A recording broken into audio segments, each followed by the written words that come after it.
and Alexandra. We want to know what you think of when you hear the word drought. You probably think of a hot summer day, maybe deserts, cracked ground, or a place too hot to even have life. Well, you got it right.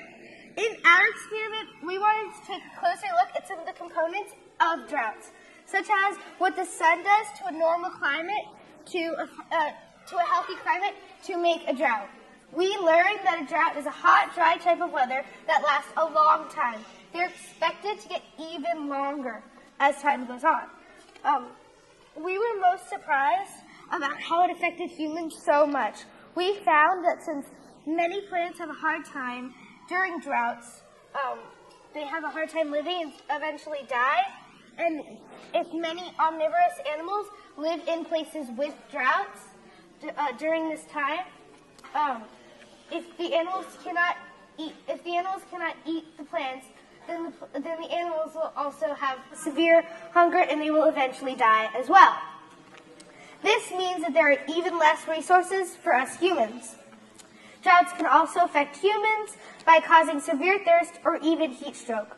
All of these are effects to climate change, and we thought if we learn more about droughts in general, then we can help climate change altogether.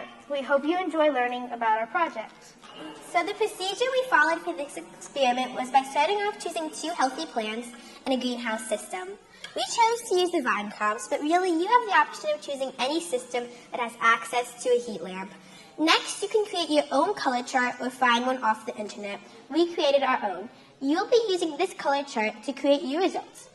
After that, you will place one of the 2 plants under the heat lamp area and the other in natural light area. Finally, check your results once a week for 3 weeks. The results we gathered on the plant under the heat lamp is that it transitioned from light green with a few brown spots on week 1 to dark green with multiple brown spots on week 3. The results on the plant's texture, leaf, and flowers is that they started off crumbly with a few dying flowers and ended on the final week with dead-looking and wrinkly leaves. The results we gathered for the plant in natural light was that the leaves originally were light green for both week 1 and 2.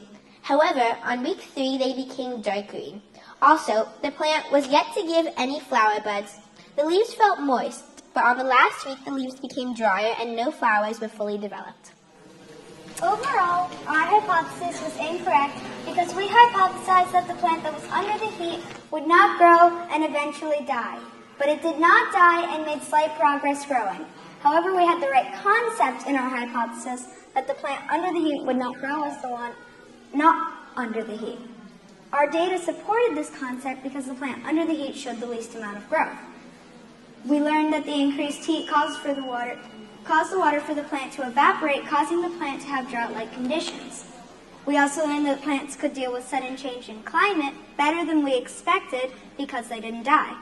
In the first week of our experiment, we didn't turn on the heat lamp, which caused us to lose 1 week of our 4-week experiment, and we made up for it in the next 3. So, now we understand to make sure everything is ready before we start our experiment. A variable we could change is the type of plant we used. We saw the effects on a tomato plant, which prefers hot weather, so instead we could see the effects on a spinach plant, which prefers cold weather. We hope you enjoyed learning and hearing about our experiment. Thank you for listening.